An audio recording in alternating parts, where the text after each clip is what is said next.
We just looked through the Ian Hazzikostas post, and there's clearly a change in philosophy going on here, or maybe just a change in the way they're doing things. But Blizzard essentially broke the game, and it looks like they did it on purpose. Bellular's getting into it here with Ian Hazzikostas talking about how they intentionally broke the game to remove add-ons. Let's see what this is all about. Welcome to the Warcraft News, everyone. You know things are getting serious when the game's head honcho drops an almost 3,000 word long article that's defending Blizzard's newfound courage. The courage to do bold and outright brash things, like, say, the changes they're making to leveling in Midnight, or how they're now building a new zone with a very peculiar name using only vanilla assets, and of course, everything with add-ons. Yeah, you know what's crazy about Shadowlands? You can say what you want about it. It feels like Shadowlands was the great awakening of the Blizzard dev team. It does feel that way. Like they suddenly didn't feel immortal anymore. Like Final Fantasy started to take off. Things started to happen. Players started to leave. Sub numbers left and never returned. Even for Dragonflight. Like Dragonflight had stability and that it brought some people back and they stayed back because it was a pretty good expansion overall. But a lot of people that left in Shadowlands never came back. And Blizzard realized like, oh, we can't just put crap out there. These people are going to continue to pay us. They'll just leave now. They're just going to leave. And I feel like that made Blizzard more brash, more brave, more willing to take chances on things. And that's been good overall for us. Now, some people think this add-on removal isn't good. I think the opposite. I think this is a good thing for the game overall. And I think it was pretty brave of them to go ahead and do it. They knew they were going to get tons of backlash about this when they decided to do it. And yet they still went forward with it anyway. So let's see how all this plays out. There are going to be some growing pains, but I think overall the game's going to be better for it. Really, every week for the last while, Blizzard have done something to shake things up. This week is no different. It's full of surprises. Most are good, but not quite all of them.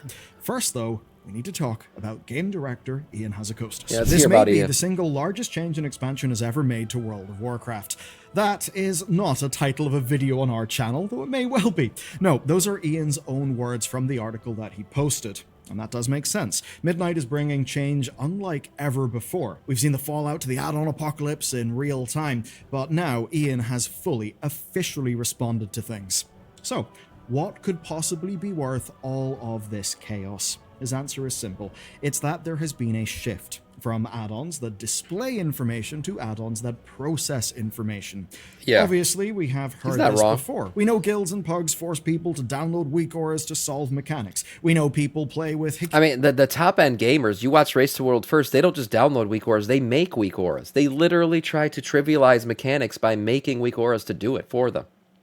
I mean, is that really the kind of game we want to play? We want to all be weak aura developers now? That's what you got to do to be cutting edge?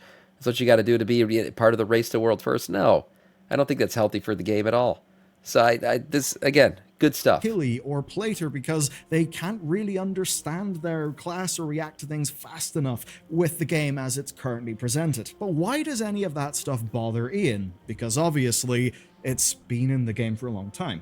And the answer he poses is actually simple. It's the feedback he gets. Whenever they design a boss that's too easy, players tell him it's not satisfying. Right. Whenever they build a class around simple choices, they get the same complaint. But here's the thing. He knows that's because players are using add-ons to make it easier. Now, of course, they still need to make the game better for those players. So, over time, what Ian's team have done for years and years is just add more layers to the game. They've made it faster. This is a pro player problem. By this, do you mean the add-ons? Like the desire to have add-ons is a pro player problem? Or removal of add-ons should be only a pro player thing? I'm not sure exactly what you're getting at. But this whole add-on arms race is a problem even for the layman's player because it destroys the barrier to entry. It raises the barrier to entry for like real rating, just say heroic rating, to an extremely high level where add-ons are required to complete fights. You don't want that. That's bad for the game. It's a badly designed fight. If it requires an add-on, that means it was designed in a bad way. I still remember what was the Dreadlord fight back in Shadowlands? You remember like the Among Us part of that fight? You could not do that without an add-on. You either had to be on Discord with the entire raid, or you needed to have the add-on to understand who the hell the Dreadlord was. You had that voting system, you remember? And it's like Blizzard designed that fight knowing there was going to be an add-on to solve it. That's just a badly designed fight. It wasn't fun. And anyone who didn't have the add-on got kicked from raids. It was ridiculous. Sam gets AOTC once a season and is now the voice of authority on the race to world first. No, you know what it is? I'm a man of the people, right? I'm just a man of the people. I got my daily job. I got a wife. I got kids. So as a man of the people, as somebody who doesn't have time to completely degenerate my life away in the game, I can speak for the people. And as a man of the people, that's what I do. I voice my opinion on these things.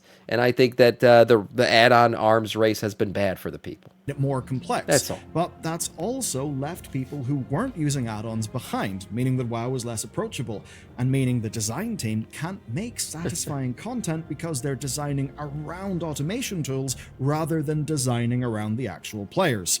And that is why it's going to end now. In big, bold text, Ian states it plainly. Add-ons should no longer offer a competitive advantage in WoW combat. That's a humongous change, it's a solid guiding principle, and after years of reflection and thinking about this, I wholeheartedly agree with it. I think in a world where WoW's designers are in full control, the game is almost guaranteed to improve massively. I mean, the current discussion we have with add-ons and... By the way, I think the Demacius fight's actually a pretty good fight. I thought it was I don't know what you guys thought about it. I thought it was a pretty fun fight on Heroic. I felt like the mechanics were pretty obvious to us. There was nothing too crazy about it all, like nothing hidden. And this is kind of where the design philosophy of the game is going. Like everything's pretty obvious in terms of what you should do. Like you can learn this fight pretty quickly just by running it through one time and understanding what's going on. Avoid the shit. Get it, soak this, dodge this. That's the kind of fight it was. Nothing too crazy.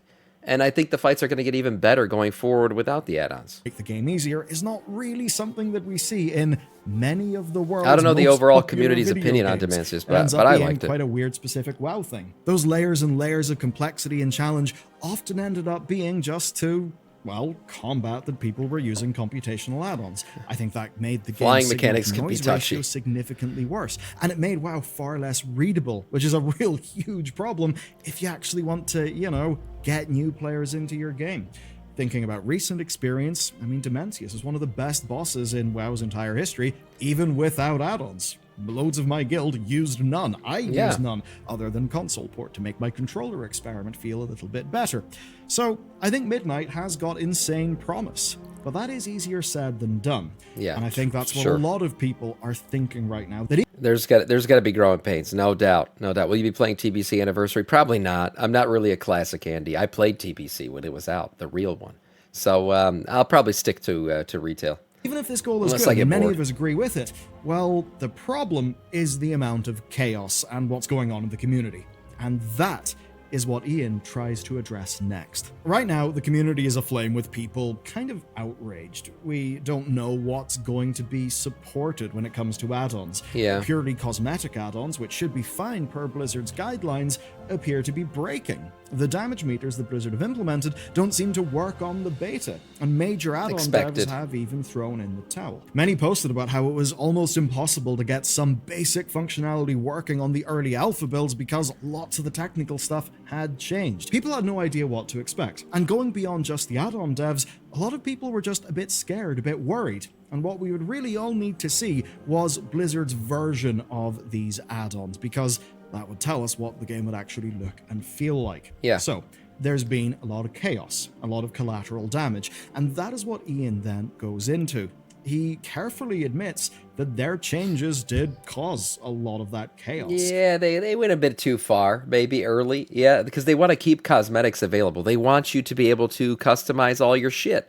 That's fine. Make it look a certain way. You like a certain color, whatever it is.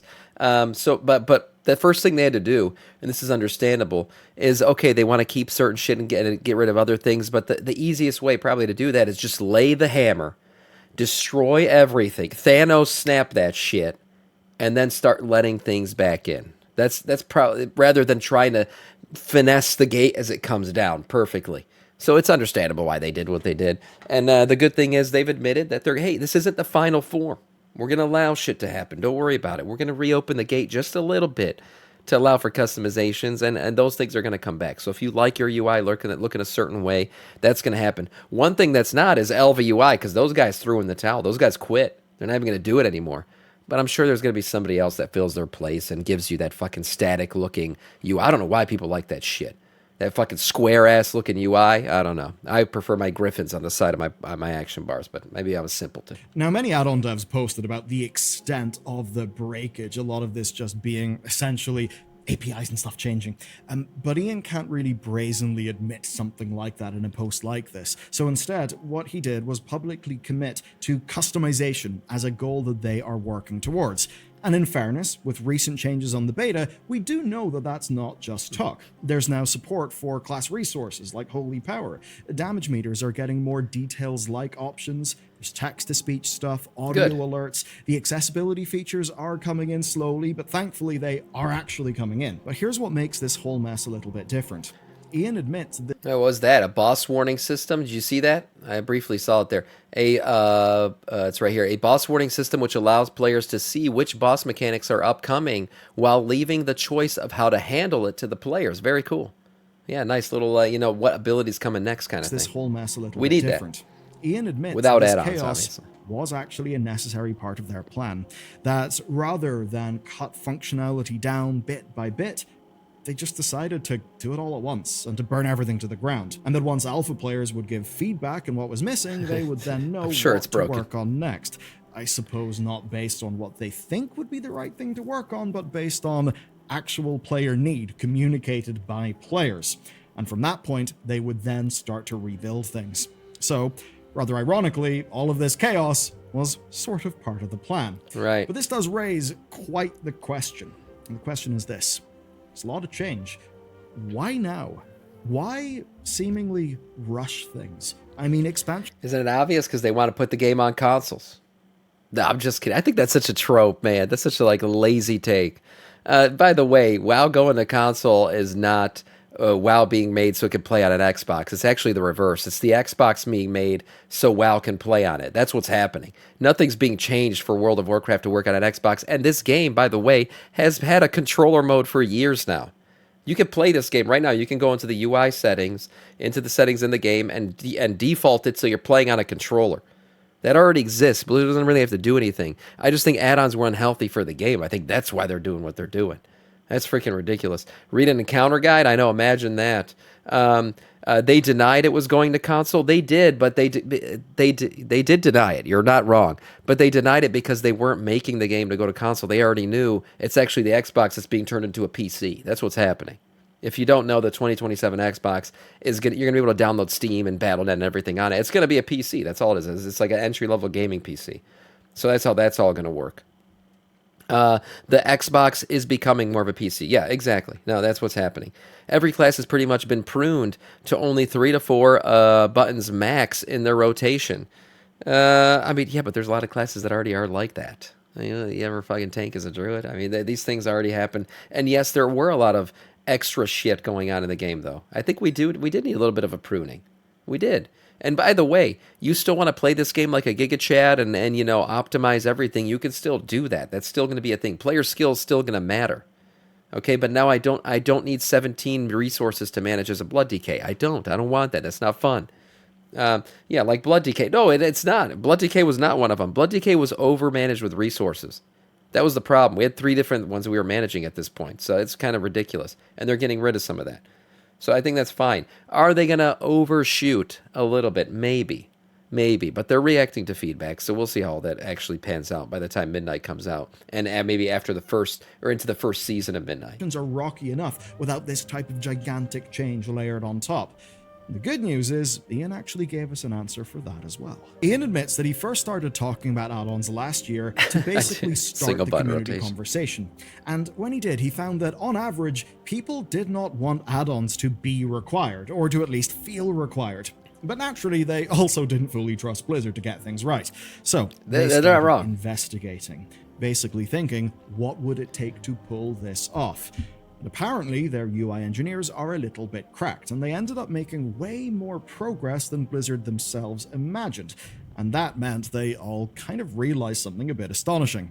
That they actually could do it in time for the Midnight expansion. That, yes, it would be cutting things close, but that this was the type of change that you can only make with a new expansion. True. So they faced a choice.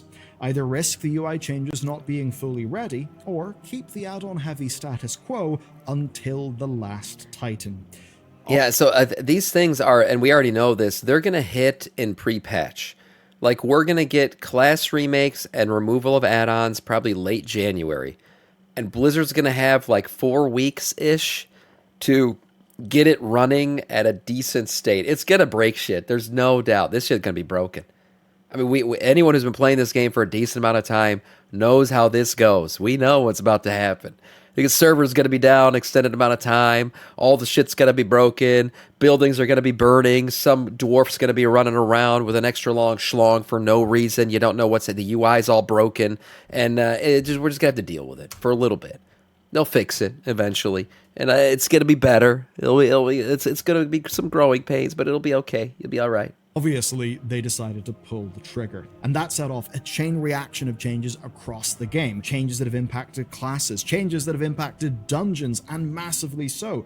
Though, I'm happy to say, at least in our experience so far, they have mostly let their designers cook. And if you've watched our winners and losers video on Melee DPS, you'll know that almost every spec comes into Midnight a bit more simple, but without losing what makes them unique and hard to master. Dungeons, at least in our limited testing, have also kind of went the same way. There's way less sensory overload, way less reading the UI. You're actually playing the game a hell of a lot more, which... well, imagine that. That's what I've said so many times. When I watch other people stream, a lot of times I'm like, is this person playing the game or are they playing a fucking UI simulator?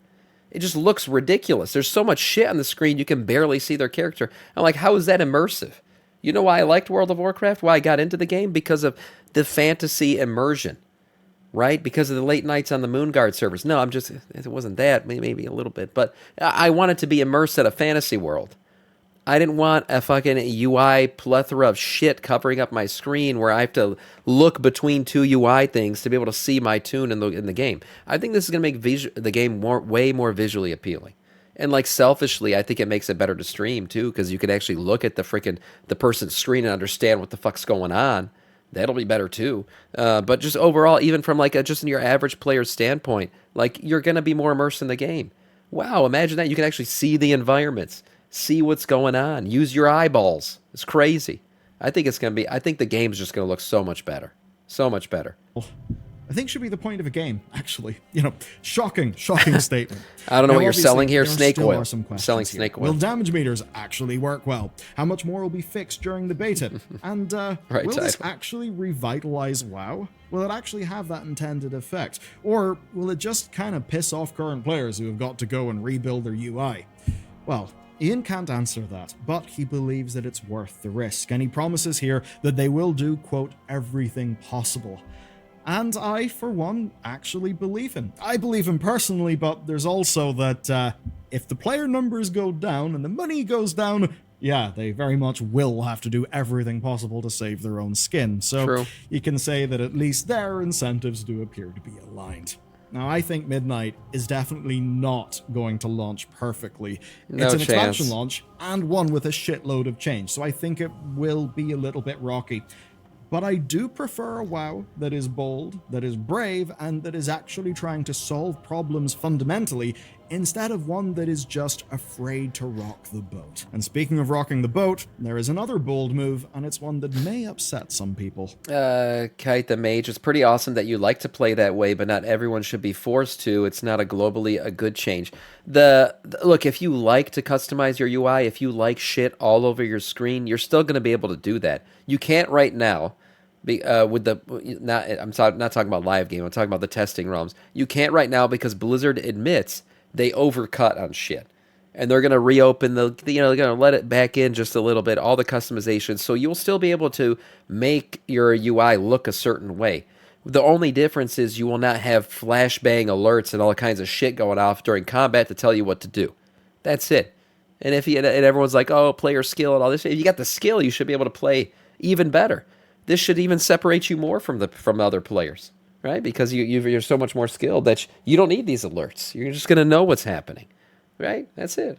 Dungeons are going to work a little differently in Midnight, and it's been rather controversial. So, in the War Within, you may remember how the Rookery was part of the main story. You went in with your followers in order to recruit the Storm Riders. Basically, they would be the last line of defense for Khazalgar. And of course, by going into the dungeon, you firsthand got to see it all go wrong. Zaltat's corruption became apparent as you then had to go and kill them all, which obviously led Kazalgar a little bit defenseless, Belgar both furious and feeling betrayed, which then led to his big character moment a few quests later. And honestly, it was absolutely fantastic. It was. I thought, wow, this is a dungeon being integrated into the story in a good way that's reminiscent of FF14, which absolutely nailed that in loads of cases. It was good stuff. But all of the other dungeons, well, they were basically just little random side quests. This time, though, things are different. 4 dungeons are tied to the core campaign, and the other 4 are tied to their own quest lines. Basically, Blizzard wants you to experience the dungeons for their stories, so you'll actually understand them in context. I get it, yeah, and this is what I was talking about. Immersion, game immersion, getting into the story. I have people out there, and one of them was my cousin. He was like a hardcore arena guy. He was a really hardcore, like, min-maxer all the time, and he didn't give a shit about the story. He used to play. This guy was I think he's insane. He used to play with the music off. Play the game with the music off. I'm like, what's wrong with you? He goes, yeah, distract me from, an arena and shit. I don't want to hear anything else. And what I used to tell him was like, how do you not care about the story? How do you not care about the music, the environments and everything? Like, that's what keeps me coming back. And he used to tell me, no, I just like the competitive side of the game. That's it. And I used to tell him, like, part of what keeps people attached to the game is the story. You want to see what happens next. You get somebody into the story of the game, you get a player who's going to be around for a lot longer. And he disagreed with me, and guess what? Guess who's still playing the game, and guess who's not? Yeah, where you at, bitch? Kronos Karte, where you at? You're not playing anymore. He's not playing anymore.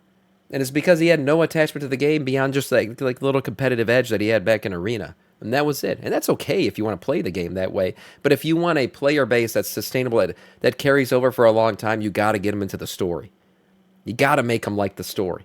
You got to make them wonder what's happening next. Oh, what's going to happen with this guy? What's this bad guy going to do? Are we going to get more Xal'atath feet picks? Like, all these things matter. And so if you get people into the story and you immerse them in the story in a good way, they're going to want to stick around. It matters. It matters for the health of the game. And yeah, no, the music, this is ridiculous. Any bad take on the music's insane. I will call it out right now. You're schizophrenic or something. How could you not love the music constantly looping? I love that shit. Crazy. Almost as if you are playing an MMORPG. The main point being that the dungeons shouldn't just be weird, confusing, standalone things. And honestly, I think that will be way better for the majority of people in the game. But there is a little bit of a cost for that vision, and this is the bit that a lot of people won't like, though I think Blizzard are doing a lot to hedge against that. So on your first character, you are going to be locked, and not just by level anymore. Now, we're not back to full Burning Crusade style achievement quest lines, but yes, every dungeon in Midnight now unlocks via quests. Some of these are part of the main story, like Magister's Terrace. You'll hit this at the start of the Voidstorm questing, which is the final zone that you'll go to after you've cleared the other 3. Now, if you're trying to level without doing the story, then you'll have to skip this one. It unlocks at 90, and so do 2 others. And unless you do the main... This is going to change how people level up in the early expansion, too. Like the race to first world first, that whole thing. Sometimes the world first race was just like spamming dungeons. They won't be able to do that anymore. Story or the side quests, got to do the quests. You'll only unlock 1 dungeon at level 81, 1 at level 83, and that will be it until level 88.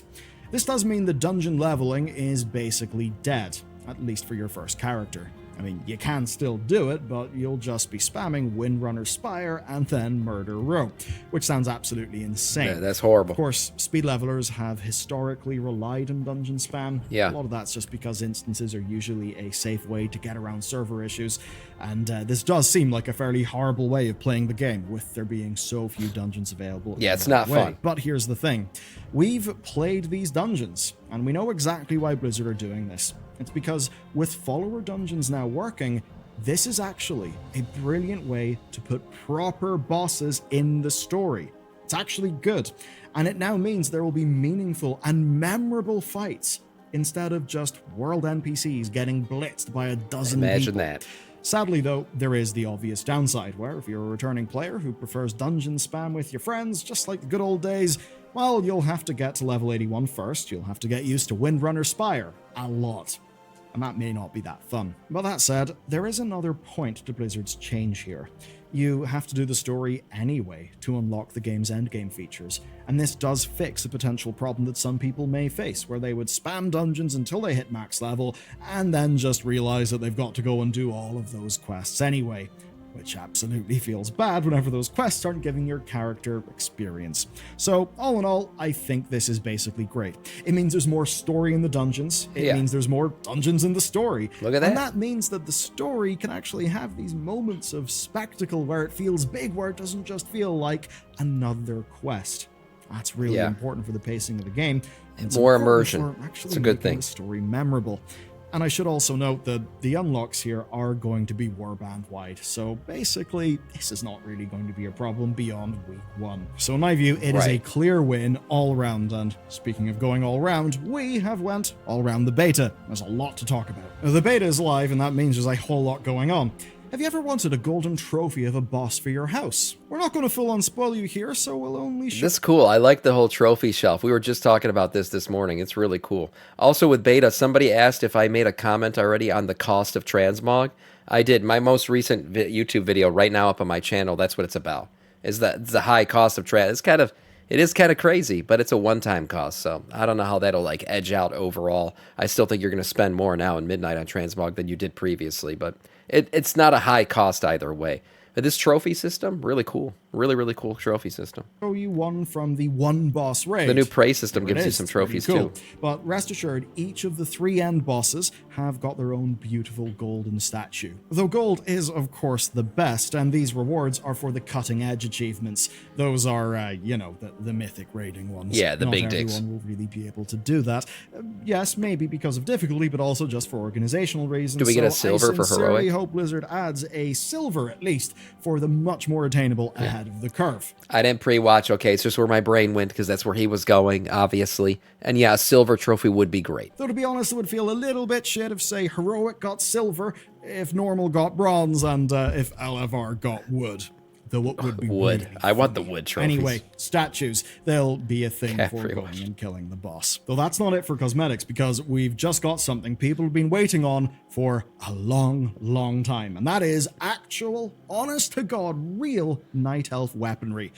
Basic Night Elf weapons that anyone can use. And yes, that does include proper glaives. And thankfully, they are glaives that are tagged as swords. And they're also that's pretty swords, cool. Meaning that even Fury Warriors can use them. And no, that's not a joke at your expense, Warriors. Rather, your transmog dreams have finally You said it wrong. It's Furry Warriors. It doesn't work in beta just yet, but at least the UI finally supports it. So yeah, glaives as a sword is actually huge. Like I didn't realize that was happening. I thought those were just like, oh, only demon hunters can use those. Glaives as a sword has been a request for a long time. So now if you play as a Night Elf warrior, you can literally play like a warden. You're going to look like a warden. It's freaking badass. Long last, Fury Warriors can transmog two-handed weapons to one-handers. Absolutely good. It only took a lot of asking over many years. Healers, though, are also getting what they've asked for, and that is a clearer UI. Now, while these raid frame changes are not Heal me, yet, bitch. what we do have is icon borders. They've been data mined, and really, I think they're pretty good. Now, yeah, we've seen them. They look great. What type a debuff was, technically, but that was by squinting at the 1 pixel border color. Now, with these, at a glance, you'll know what's a bleed, a curse, or a disease, or whatever else you need. I think they look pretty good and visually clear. Now, the last group to benefit are everyone's favorite, the solo player sickos. If you love the challenge of the delve... I don't know, it kind of takes away from Demon Hunter. I think Demon Hunters, though, their animations are still so unique. The way they hold the glaive, the way they use them, I think you're still going to have, like, Demon Hunters. You'll know when you see a Demon Hunter. It'll still feel Demon Hunter-y. And, like, there's still plenty of glaives, like, all the really cool... The war glaives of Azzinoth and all that shit. Like, there's plenty of stuff that Demon Hunters will still have that nobody else does. And like I said, their animations are so unique. Nemesis hard modes, then, there is real good news. The Hall of Fame for Delves Azzinoth maybe is a bad example because a lot of people use meaning those. that the first 10,000 players to successfully kill the boss will get the fabled Vanquisher title, which is, pretty good. And it actually does prove that you're actually good at the game and not just carried by someone. Unless, of course, you're playing an easy spec, like the old Demon Hunter, because even they can get carried by that.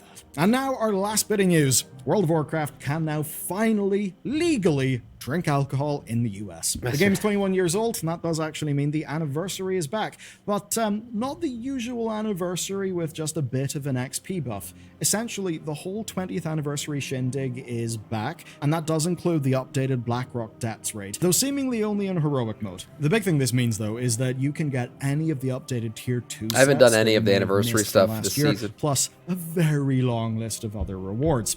And just like last year, you get a 10% XP buff for logging in, and then a bonus 10% for going to the Caverns of Time and doing the daily quest that Yelana gives you. And if you want another quest to do today, then you should find out who's use winning Remix and for who leveling is right now, losing though. in Midnight by listening to our 40-minute long, but we've done a lot to make sure it's actually not dry and it's really fun to listen to, our big rundown of how every melee DPS spec currently feels on the beta.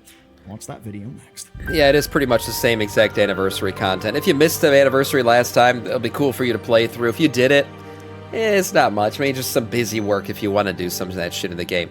Overall, add-on philosophy removal, did they go too far? Yes, but I think they're going to tone it back, bring it back, and I think it's going to be good. It's going to be good, hopefully. Nice video from Bellular.